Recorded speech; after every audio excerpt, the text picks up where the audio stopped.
మెదక్ జిల్లా వెల్దుర్తి ఎస్ఐగా రాజు శనివారం బాధ్యతలు స్వీకరించారు. కామారెడ్డి జిల్లా నాగిరెడ్డిపేట ఎస్ఐగా విధులు నిర్వహించిన రాజు సాధారణ బదిలీలో వెల్దుర్తికి బదిలీపై వచ్చారు. గతంలో ఇక్కడ విధులు నిర్వహించిన నవతాగౌడ్ హెడ్ క్వార్టర్ కు బదిలీపై వెళ్లారు. శాంతి భద్రతల పరిరక్షణ కోసం ప్రతి ఒక్కరూ సహకరించాలని, చట్ట వ్యతిరేక కార్యకలాపాలకు పాల్పడితే చట్ట ప్రకారం చర్యలు తీసుకుంటామని ఈ సందర్భంగా ఎస్ఐ రాజు హెచ్చరించారు.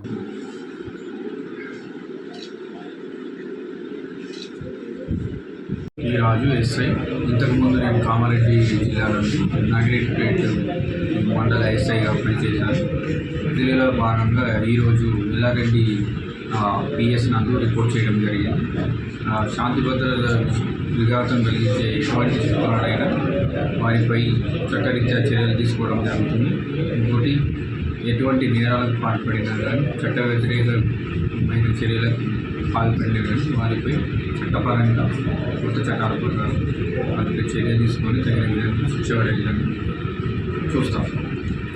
మరిన్ని అప్డేట్స్ కోసం మా ఛానల్ని సబ్స్క్రైబ్ చేయండి.